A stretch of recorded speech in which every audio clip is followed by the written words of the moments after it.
नमस्कार बच्चों, आज हम पढ़ेंगे हिंदी व्याकरण में अपठित गद्यांश।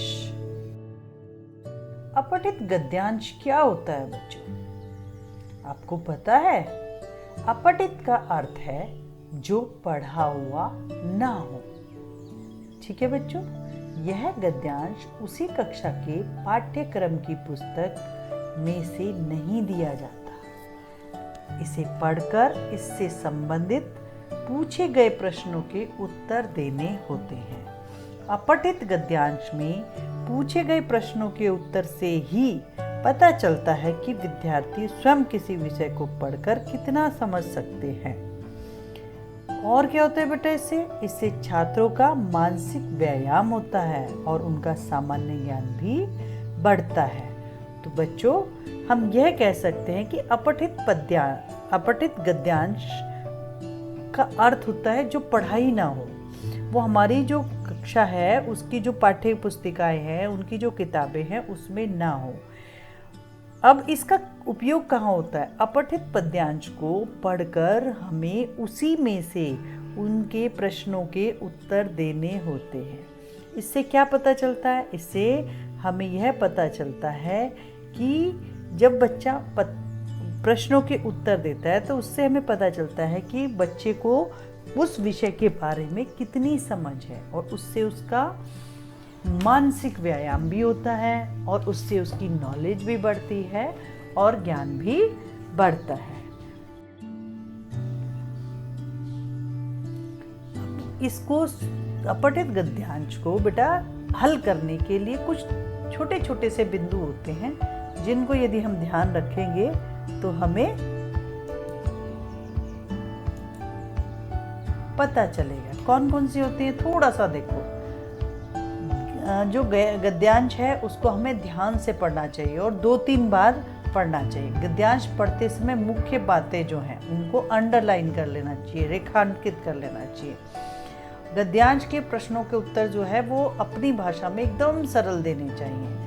उत्तर सरल, संक्षिप्त व सहज होने चाहिए। ठीक है, कम से कम शब्दों में होने चाहिए और गद्यांश से ही आंसर उत्तर जो है छांट के लिखने चाहिए। जितना पूछा जाए उतना ही हमें आंसर देना होता है। अनावश्यक बातों का उसमें वर्णन नहीं करना चाहिए।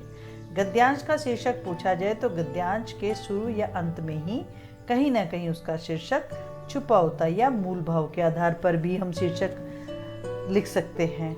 तो बच्चों, हमें यह पता चला कि जो अपठित गद्यांश है उसको हल करने से पहले हमें गद्यांश को 2-3 बार ध्यान से पढ़ना चाहिए। जो हमें इम्पॉर्टेंट बातें लगें, मुख्य बातें लगें, उनको हमें अंडरलाइन कर लेना चाहिए, रेखांकित कर लेना चाहिए। उसको बिल्कुल साधारण बातों में, साधारण शब्दों में लिखना चाहिए, छोटा लिखना चाहिए, कम शब्दों में लिखना चाहिए और उसमें अनावश्यक बातें नहीं लिखनी चाहिए। यानी उसमें जितना हमारे से पूछा जाए उतना ही हमें आंसर देना है। गद्यांश का शीर्षक उसी में गद्यांश से ही हमें मिलेगा, या तो उस शुरू में होगा या वो अंत में होगा, या उसके भाव को समझ कर भी हम उसका शीर्षक लिख सकते हैं। तो चलो बच्चों, अब हम पढ़ते हैं एक अपठित गद्यांश और देखते हैं कि हम इसे कैसे हल करेंगे। ठीक है, इस गद्यांश को हमें अच्छे से पढ़ना है। एक जंगल में एक हिरन अपने परिवार के साथ रहता था। उस हिरन का एक बच्चा भी था। एक दिन हिरन के बच्चे की खरगोश से दौड़ हुई। हिरन का बच्चा खरगोश से आगे निकल गया। उसने जंगल पार किया। क्या पार किया बच्चों? उसने जंगल पार किया। इंपॉर्टेंट लग रहा है, इसको हम अंडरलाइन कर लेंगे। खेत पार किए, नदियां पार की, परंतु पहाड़ पार नहीं कर पाया और पहाड़ से टकराकर जोर जोर से रोने लगा। बंदर ने उसके ऊपर मलहम लगाया और चुप करने की कोशिश की, पर वह असफल रहा। यानी उसने उसकी बात नहीं मानी। भालू आया, उसने भी कोशिश की, पर हिरन का बच्चा चुप नहीं हुआ। फिर हिरन की माँ आई और उसने उसे प्यार किया और माँ ने कहा, चलो उस पत्थर को मार आए। हिरन के बच्चे ने उसे रोक लिया और कहा, अगर हम उसे मारेंगे तो वह भी रोने लगेगा, फिर सब हंसने लगे। तो बच्चों, यह एक छोटी सी कहानी है, हमें फिर से इसको समझना पड़ेगा। इसके जो मुख्य बिंदु हैं उन पे ध्यान देना पड़ेगा और उनको अंडरलाइन कर देंगे। तो अब हम इसमें हमें क्या समझ में आया कि हिरन का बच्चा है वो कहाँ रहता है, जंगल में रहता है। हिरन के बच्चे की जो दौड़ हुई वो किसके साथ हुई, खरगोश के साथ हुई। खरगोश से वो आगे निकल गया, जब वो भाग रहा था उसने जंगल पार किया, खेत पार किए, नदियाँ पार की, लेकिन पहाड़ पार नहीं कर पाया और उससे टकरा कर वह गिर गया और जिससे वह जोर जोर से रोने लगा। बंदर ने उसको चुप करने की कोशिश की लेकिन वह नहीं रुका, नहीं चुप हुआ। तो हिरन ने उसको क्या किया, हिरन की माँ आई और उसने उसको प्यार किया और कहा कि चलो पत्थर को मार आते हैं, लेकिन उसने उसे रोक दिया क्योंकि वह बच्चा था। उसको समझ आया कि मुझे चोट लगी है तो पत्थर को भी चोट लग जाएगी। तो अब देखते हैं इस पाठ में आए प्रश्नों को। यहाँ पे हम पहले प्रश्न देखते हैं, फिर एक बार से इस पर को पढ़ेंगे। हिरन और उसका परिवार कहाँ रहता था, आपने अभी पढ़ा था। तो हमने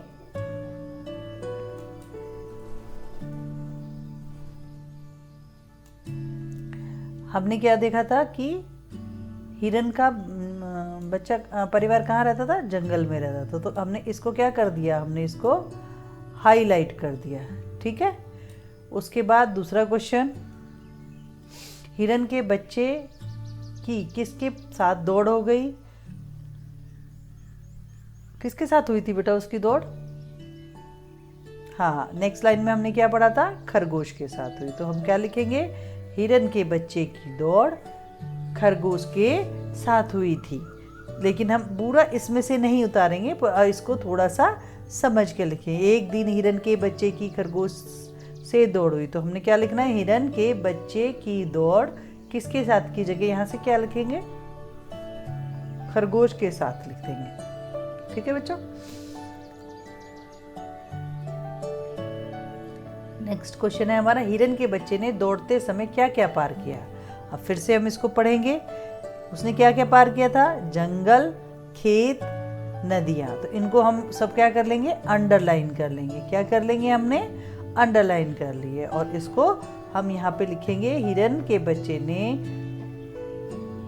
दौड़ते समय जंगल, खेत, नदियाँ पार की। तो बच्चों अब समझ आया ना आपने, ये जो गद्यांश है उसको 2-3 बार पढ़ना है और उसी में से उसके आंसर्स को अंडरलाइन कर लेना। अंडरलाइन करने से आप गलती नहीं करोगे।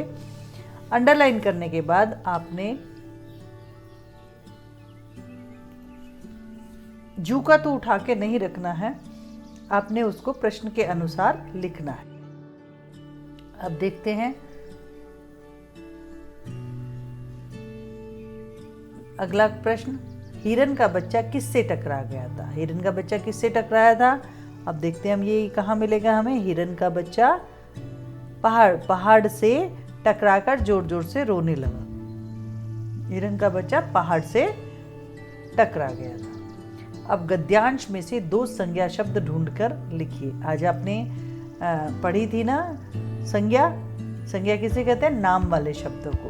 तो इसमें नाम वाले शब्द कौन कौन से, बहुत सारे हैं। एक हमने हिरन देख लिया, एक खरगोश देख लिया, और भी बहुत सारे हैं, जैसे नदियां हैं, पहाड़ हैं। तो हिरन और खरगोश। इस गद्यांश का उचित शीर्षक बताओ, ये किसके बारे में है। ये गद्यांश हिरन के बच्चे के बारे में है ना, तो इसका कोई भी नाम हो सकता है। हिरन और हिरन का बच्चा और खरगोश, हिरन का बच्चा और क्या हो सकता है, और भी बहुत सारे हो सकते हैं। तो हमने आज यहाँ लिखा है हिरन का एक बच्चा। तो बच्चों आज हमने पढ़ा अपठित गद्यांश। अपठित गद्यांश को पढ़कर हमने उसमें आए प्रश्नों को हल किया। मुझे आशा है कि आपको अपठित गद्यांश से प्रश्न हल करने आ गए होंगे। मैं आपको एक कार्यपत्रक भी दे रही हूँ जिसको आपको हल करना है। तो बच्चों, आपको मुझे आशा है कि आपको यह कक्षा बहुत अच्छी लगी होगी। फिर मिलते हैं एक नए विषय के साथ। बाय बाय बच्चों।